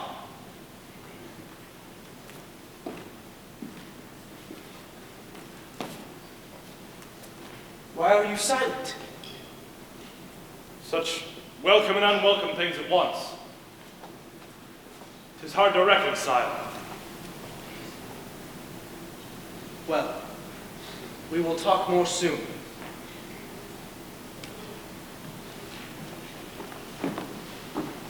Is King Edward coming out? Aye, sir. Thank you, Doctor. See who comes here.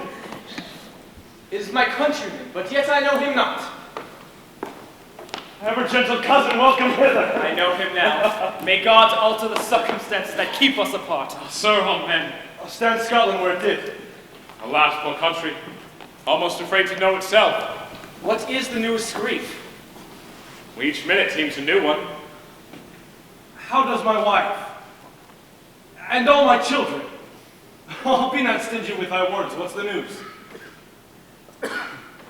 While I was coming here, I heard that many good men were arming themselves to rebel against Macbeth. Now is the time when they need your help. Your presence in Scotland will inspire people to fight, to rid themselves of Macbeth's oppression. Let them be comforted. I am returning to Scotland. I would I could answer such comfort with a like.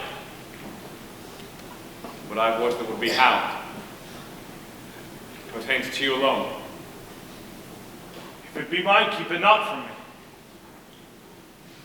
Quickly, let me have it. Your castle is surprised. Your wife and babes savagely slaughtered.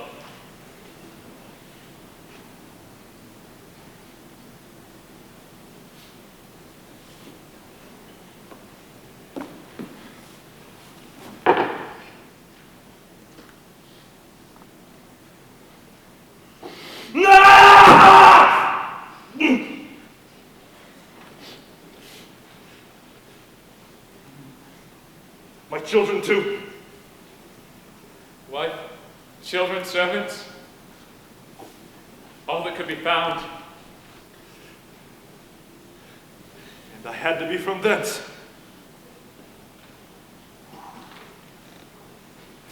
My wife killed too, and I had to be away.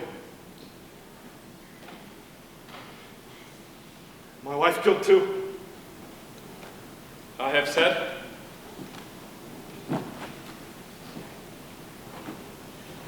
Take care. Let us cure this grief by taking revenge on Macbeth. He has no children. All my pretty ones. Did you say all? Fight it like a man. I will do so. But I will feel it like a man.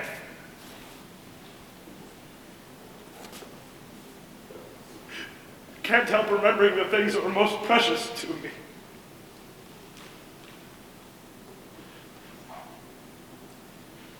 Did heaven look on? Sick for Macduff! They were all struck with the nothing they did!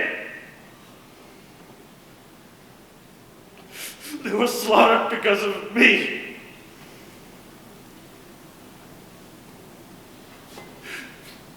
May God give their souls rest.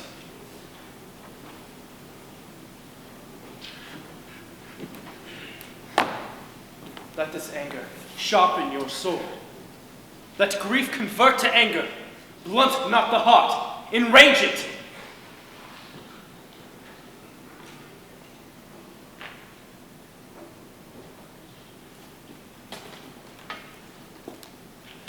Bring me face to face with Macbeth, the Fiend of Scotland.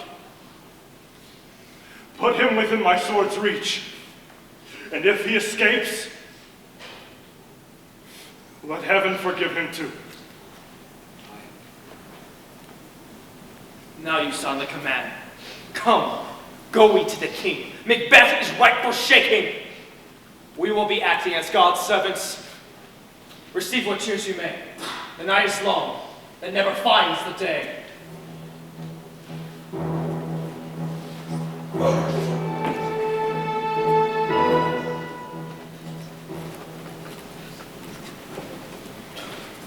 I have 2 nights watched with you, but still can prove no truth in your report. When was it last she walked? Since Macbeth went to war, I have seen her rise from her bed, put on her nightgown, unlock her closet, take out some paper, fold it, write on it, read it, seal it up, and then return to bed, remaining asleep the entire time. It is unnatural to be asleep and act as though you were awake. When she is like this, what have you heard her say? That, sir, which I will not report after her. You may to me, and 'tis most meet you should. Neither to you nor to anyone having no witness to confirm my speech. Lo, here she comes. Observe her, stand close. Why does she have a candle? It stood by her. She is led by her continuously. 'Tis her command. You see? Her eyes are open. I do not see anything. What is it she does now? Look how she rubs her hands. It is an accustomed action with her to seem thus, washing her hands. I have known her to continue in this fashion for a quarter of an hour.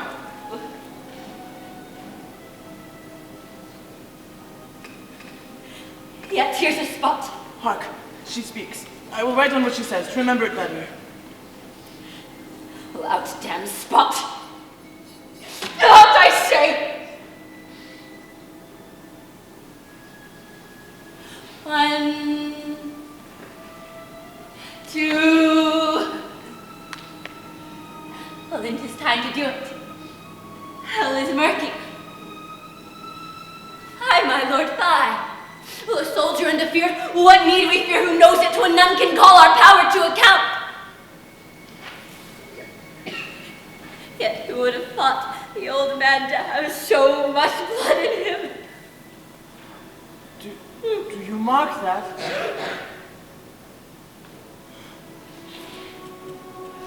If I had a wife. Where is she now? What will these hands now be clean? Oh, no more of that, my lord, no more of that. Will you mar all with this starting? Go to. Go to, you have known what you should not. She has spoke what she should not. I am sure of that. Heaven knows what she has known.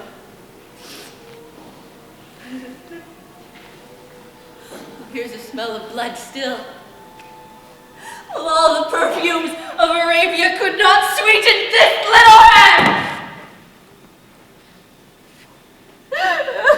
What a sigh is there? The heart is sorely charged. I would not have such a heart in my bosom for the dignity of the whole body. Well, pray God it be so. This disease is beyond my practice.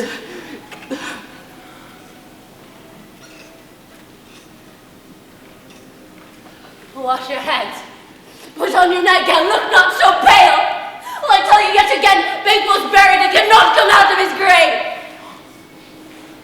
Even so. To bed. To bed. Well, there's knocking at the south entry. Well, come. Come, give me your hand. What's done cannot be undone. Oh, to bed. To bed.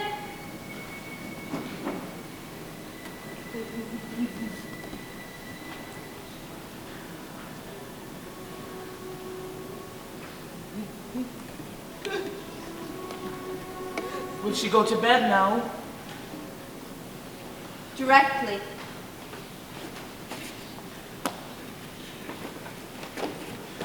There were evil rumors going around.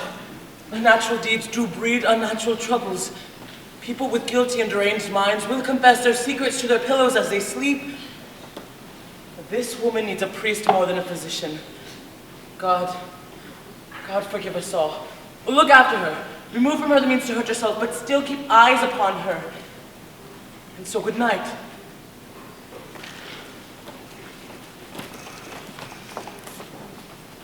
I have an opinion, but I do not say it out loud. Good night, good doctor.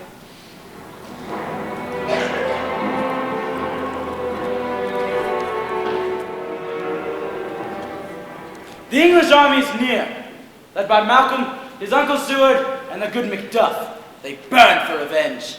The wrongs they have suffered would make dead men rise up and fight. Near Burnham Wood shall we meet them. Who knows if Donald Bane be with his brother? For certain, sir, he is not. Seaward's son is there, as well as many boys too young to have beards. What is the tyrant doing? Fortifying his castle at Dunsinane. Some say he's mad. Others that lesser hate him do call it valiant fury. Now he feels his murder sticking to his hands. Now he sees his titles hang loose before him. Who can blame him for when inside even he condemns himself? Well, march we on, to give our loyalty to who truly deserves it. Or so much as it needs, to make Malcolm King get rid of Macbeth. Make we our march towards Burnham. Aye! Bring me no more reports! I don't care if all the things desert me. Till Burnham Wood gets up and moves, I will not be affected by fear. What's the boy Malcolm? Was he not born of woman? The spirit pronounced, fear not, Macbeth, for none of woman born shall e'er have power upon thee. My mind and courage will never falter with doubt, nor shake with fear. The devil damn, where gotst thou that look? There is 10,000 soldiers, sir. What soldiers? The English force, so please you. Ah! Get out of my sight! Satan! I am sick at heart. Satan, I say!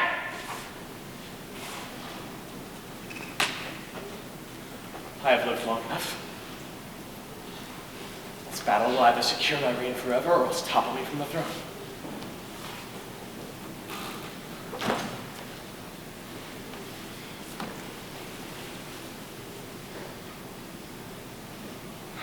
things that should go along with old age. Love, honor, obedience, loyal friends I cannot hope to have. Instead, I have people who honor me with their words but not in their hearts. Satan! What is your gracious pleasure? What news more? All is confirmed that was reported.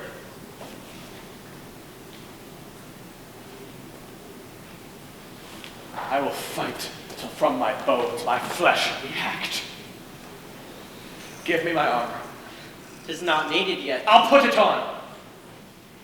Send out more horses. Scour the entire country and hang anyone caught spreading fear. Give me my armor! How does my wife, doctor? Not so sick, my lord, as she suffers from visions that keep her from her rest. To cure her of that, canst thou not minister to a mind diseased, and cleanse the troubling thought which weighs upon the heart? Therein the patient must heal herself. Medicines for the dogs. I'll none of it! Come. Put my armor on. Pains fly from me, doctor. Come, sir, hurry.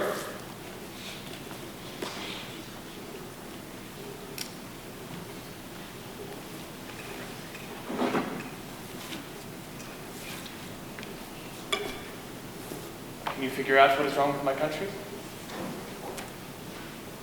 If you could bring it back to health, I would applaud thee to the ends of the earth.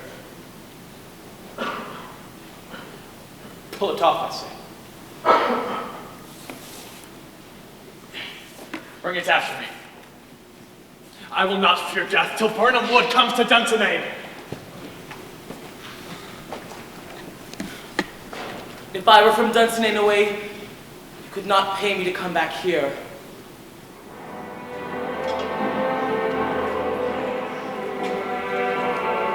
Cousins, I hope the day is near its hand when people will be safe in their own chambers. Aye, we do not doubt it. What wood is this? This is the wood of Burnham. Aye. Let every soldier hew him down a bough and hold it before him. That way we can conceal how many of us there are. The confident tyrant keeps still in Dunsinane, waiting for us to lay siege to the castle. Aye, he wants us to lay siege. Whenever his soldiers have an opportunity to leave him, they do, no matter what rank. Yes. No one fights for him. No one, except the ones who are forced to, and their hearts are not in it. Let us not make judgment until we achieve our goal. Let us fight like industrious soldiers. Yes. The time approaches that our due decision will make us know what we have and what we owe. Right. So onward, towards advance the war!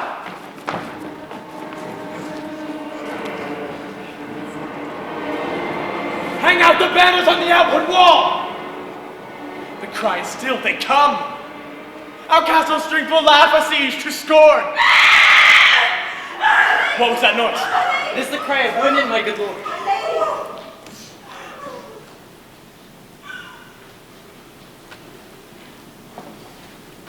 I've almost forgot the taste of fears. What was that cry?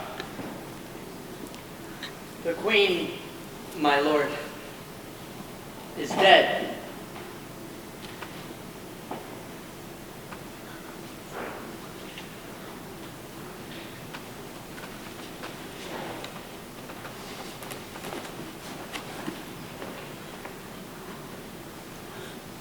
She should have died hereafter. There would have been a time for such a word.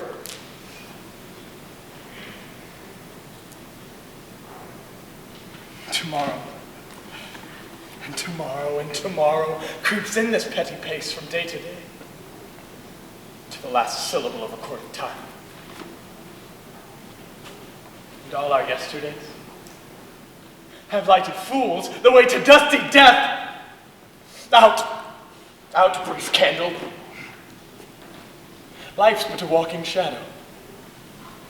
A poor player who struts and frets his hour upon the stage and then is heard no more.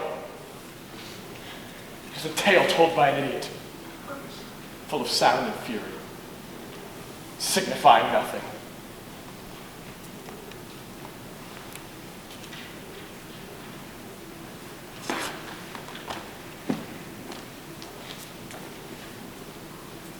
Thou camest to use thy tongue. Tell thy story quickly. I should, but know not how to say it. Well, say then. As I stood my watch, I looked toward Burnham, and anon, methought the wood began to move. Liar and slave! Let me enjoy your wrath if it be not so. Within these 3 miles you will see it coming. I say a moving forest. If thou speaks false, upon the next tree shalt thou hang, alive till you die of hunger.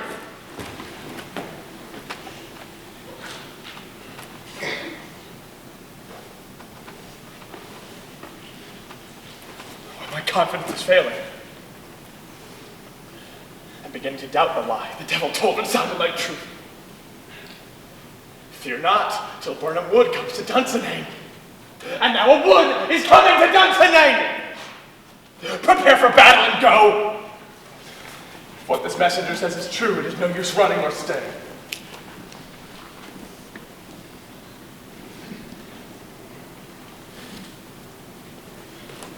I grow weary of living. And I should like to see the world plunged into chaos. Blow, wind! Come, ruin! At least we will die with our armor on. What is thy name?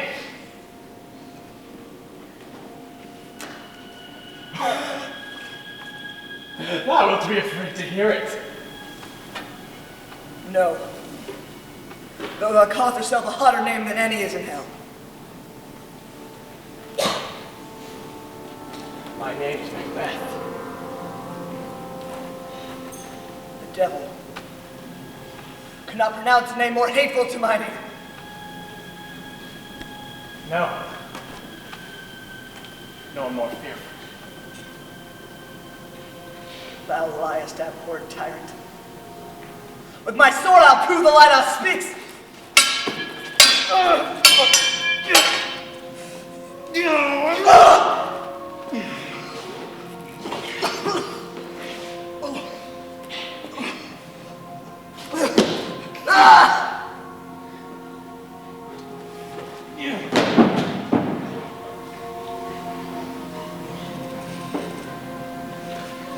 Thou wast born a woman.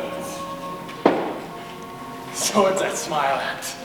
The weapons laugh to scorn. Brandish my man that's of woman born. The noise comes from over here! Tyrant, show your face!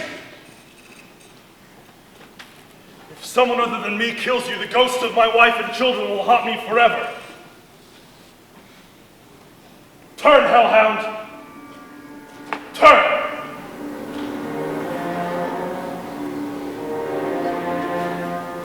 Of all men else, I have avoided thee. But get thee back! My soul is too guilty to be charged with more blood of thine. I have no words. My voice is in my sword! You wasted time trying to wound me. Let fall your blade on air. I bear a charm in life, which must not yield to one of woman born. Dispel thy charm, and tell the angel that you serve that Macduff was from his mother's womb untimely ripped. Oh, accursed be the tongue that tells me so. It hath taken away my courage. The sisters have tricked me with their double meanings. I'll not fight with thee. Then yield, coward, and be as our deformed animals. We'll have thee as our rare monsters, painted on a pole, and under it, here lies the tyrant!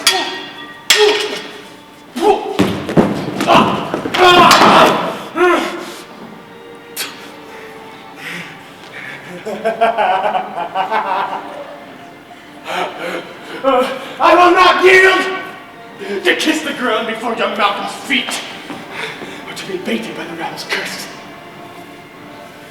Though Burnham Wood did come to Dunsinane, and thou oppose being of no woman born, yet I will fight to the death. Before my body I throw my warlike shield, lay on Macbeth. And damned be him that first cries, hold, enough.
All our friends were safe arrived.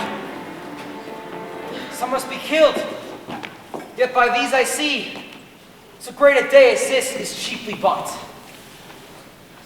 Macduff is missing.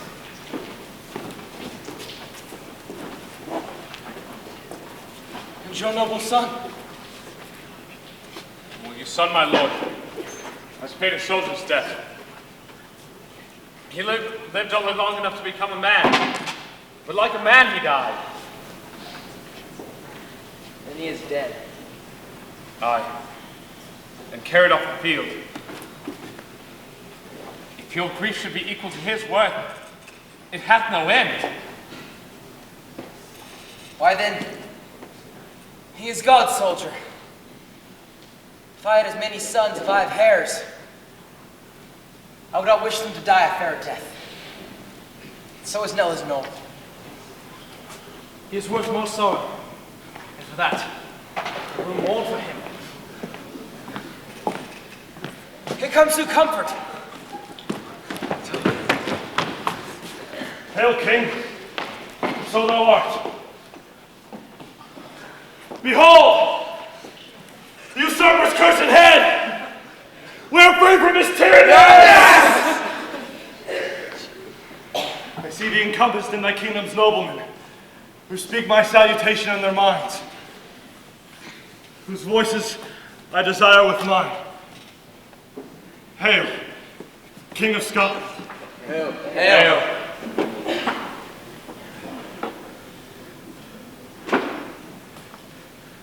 We shall not spend a large expense of time before we reckon with your rewards, and make us even good. My thanes and kinsmen, henceforth be yours, the first that Scotland has ever named. What else is there to do?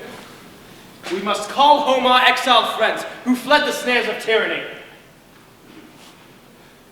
By the grace of God, we will perform all in good time and place.